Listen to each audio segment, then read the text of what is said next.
నమస్తే. Welcome to our channel. నేను మీ పద్మావతి. ఈరోజు మనతో పాటు సీనియర్ అడ్వకేట్ రామారావు గారు ఉన్నారు.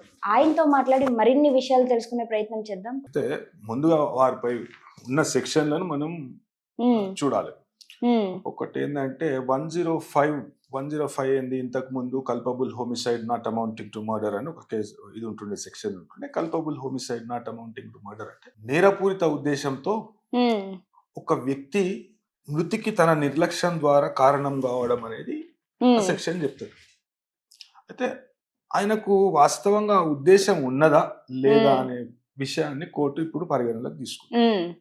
ఇంతకుముందు గల ఇదే విషయంలో నేను నేషనల్ హ్యూమన్ రైట్స్ కమిషన్, జాతీయ మానవ హక్కుల కమిషన్ ఆశ్రయించడం జరిగింది. ఇలా పోలీస్ వాళ్ళ తప్పు కూడా ఎంతైతే అల్లు అర్జున్ తప్పు ఉన్నదో పోలీస్ వాళ్ళ తప్పు కూడా అంతే ఉన్నదనే విషయాన్ని నేను జాతీయ మానవ హక్కుల కమిషన్ దృష్టికి తీసుకుపోయాను. ఎందుకంటే ఆడ లాఠీ చార్జ్ చేసుడు అనేది చాలా తప్పు. ఆయన ఏం చేసిండు, షో జరుగుతుంటే ఆయన ఎంట్రీ ఇచ్చిండు. ఆడ ఒక పెద్ద కాన్వాయ్తోన డైరెక్ట్ థియేటర్ కాడికి వచ్చింది. థియేటర్ కాడికి వచ్చినప్పుడు థియేటర్లో ఉన్నారు, పబ్లిక్ ఉన్నారు. ముందుగా ఈవెంట్ ఎవరు ఆర్గనైజ్ చేసిండ్రు, ఆయన ఫ్యాన్స్ అని చెప్పుకుంటూ ఒక అసోసియేషన్ వాళ్ళు ఒక ఈవెంట్ ఆర్గనైజ్ చేసింది. ఆడ ట్రస్సులు విస్సులు లోపల 3-4 వేల మంది ఉన్నారు, బయట 3-4 వేల మంది ఉన్నారు. అట్లాంటి టైంలో పోలీసు వాళ్ళు జర సంయమనం పాటించి మొత్తం ఒక ఫ్రీ ఫ్లో ఆఫ్ ట్రాఫిక్, 1200 మంది 1300 మంది కెపాసిటీ థియేటర్ ఉన్నది. థియేటర్ ఉన్నప్పుడు ముందుగా ఈవెంట్ పర్మిషన్ లేనప్పుడు నువ్వు మొత్తం బంద్ చేయించేది. సరే, నువ్వు బెనిఫిట్ షో చేసుకుంటారో చేసుకో, ఇవంతే మొత్తం ఆడ బ్యాండ్ కొట్టుకుంటా ఇది కొట్టుకుంటా డాన్సులు ఆడు జాతర అవుతుంది ఆయన అవన్నీ బంద్ చేయించి బయటకు పంపించేసేది. 1200 కెపాసిటీ, 1200 ఉంటే ఒక 100 అటు ఇటు అందరిని లోపల పంపించి వెళ్తున్న టికెట్లు వాళ్ళని లోపల పంపించి మిగతా వాళ్ళని మీరు బయటకు పోరు బాబు, మీరు ఎందుకు ఇట్లా ఈ హంగామా ఎందుకు చేస్తారు పోరు అని బయటకు పంపించేసాడు. ఒకవేళ ఈవెంట్ పర్మిషన్ తీసుకున్నా కానీ డీజేలు పెట్టుకొని డాన్స్ ఆడు అవన్నీ ఈవెంట్ పర్మిషన్ కాదు. అట్లా పర్మిషన్ సిటీ పోలీస్ యాక్ట్ కింద ముందస్తుగా ఈవెంట్ పర్మిషన్ అనేది తీసుకోవాలి. అది తీసుకోలేదు. తీసుకోకుండా ఆడ అంతమంది జమ అయినప్పుడు వాళ్ళని నియంత్రించలేకపోవడు పూర్తి శాతం పోలీసు వాళ్ళ తప్పు. సరే కదా, అయిపోయినాక ఎప్పుడైతే సెలబ్రిటీ ఆయన అల్లు అర్జున్ అనే వ్యక్తి లోపలికి వస్తుండో వీళ్ళ ఓవర్ యాక్షన్కు మీరు చూడవచ్చు, కొన్ని విజువల్లో చూపెట్టిరు. ఎట్లా పడితే అట్లా ఒక ఆయన అయితే లాఠీ తీసుకొని ఒక ట్రాఫిక్ కానిస్టేబుల్ లేకుంటే ఎస్ఐ జర లావు ఉన్నాడు, ఎట్లా పడితే అట్లా లాఠీతో కొడుతుండు. అవును, పోలీసులకు ఎందుకు ఆడేమన్నా law and order problem issue అయిందా అనే ఇష్యూ వచ్చిందా, లేకుంటే శాంతి భద్రతలకు సంబంధించిన ప్రాబ్లం ఏర్పడ్డదా? అసలు పోలీసులకి కామన్ పీపుల్స్ మీద లాఠీ చార్జ్ చేసే అవకాశం ఎక్కడ ఉంది?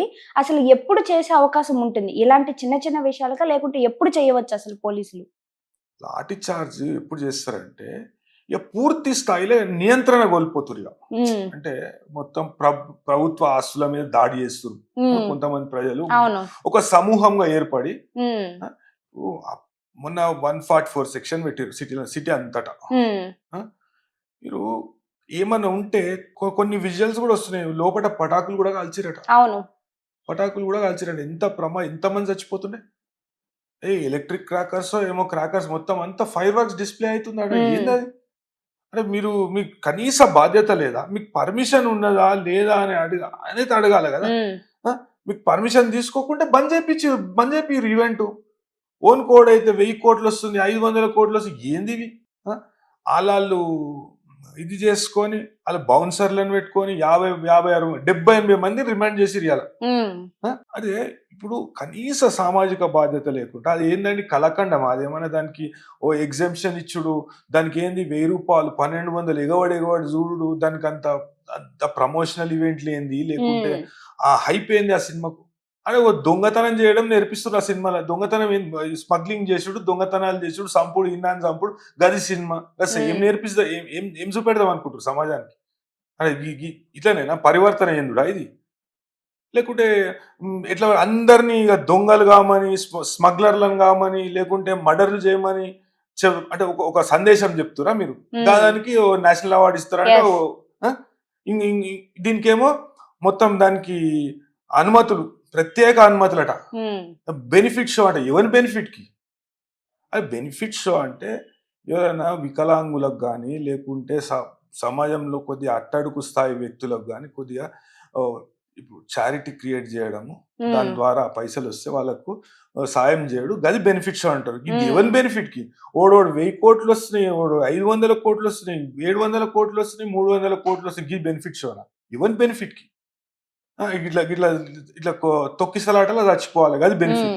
ఉమ్, ఆయన ఏమో మంచిగా ఉండాలి. ఒక కనీస సామాజిక బాధ్యత లేదు. అట్లా అయినాక కూడా ఆడ కూర్చొని సినిమా చూసుడు. అదేవిధంగా ఒక చిన్న ప్రెస్ మీట్ ఆర్గనైజ్ చేసి, అరే నేను అంటే ఉద్దేశపూర్వకంగా నేను చేయలేదు, నేను ఆయన సామాజిక బాధ్యత కాదా? ఆయన తెలియపరచాలి కదా, పోలీస్ స్టేషన్లో తెలియపరచాలి కదా, నేను ఇంత ఇంత పెద్ద కాన్వాయ్తో వస్తున్నా, లేకపోతే ఇంతమంది నా ఎంబడి వస్తున్నారు, ఉమ్. కొద్ది క్రౌడ్ ని నియంత్రణ చేయండి. ఎటువంటి సమాచారం లేకుండా అక్కడ ఒక లైవ్ టెలికాస్ట్ అవుతుండగా ఆయన వచ్చారు. ఇది ఎంతవరకు కరెక్ట్ అంటారు? సమాచారం లేకుండా రావడం అనేది. అదే అంటున్నా నేను. ఇప్పుడు పోలీస్ వాళ్ళకైతే ఈ ముందస్తుగా ఇంటిమేషన్ ఇవ్వాలి కదా, ఉమ్, ఇచ్చి కొద్దిగా భద్రత ఏర్పాటు చేయండి.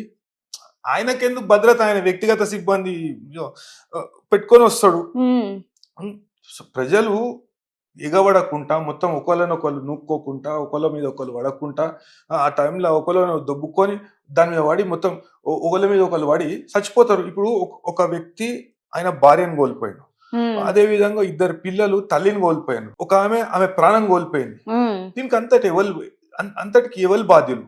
ఉమ్, కనీస సామాజిక బాధ్యత. ఒకసారి పోయి ఇంటిమేషన్ ని పిఏతోనో ఎవరితోనో పంపించి, ఈ పోలీసు వాళ్ళు కూడా పూర్తి స్థాయిలో విస్మరించిరండి. ఉమ్. ఎందుకంటే ఆయన వస్తున్నప్పుడు ఆయన ఏడికెళ్ళి వచ్చిండు, మెయిన్ రోడ్ మీదకి వెళ్ళొచ్చు. అవును. అప్పటిదాకా షో మొదలు పెట్టారు. ఉమ్, షో మొదలు పెట్టినప్పుడు ఈ బయట 2-3 వేల మంది, ఇటో 2-3 వేల మంది ఉన్నారు బయట. ఉమ్, మీరు క్రౌడ్ డిస్పర్స్ చేయాలి. ఉమ్. క్రౌడ్ డిస్పర్స్ చేసి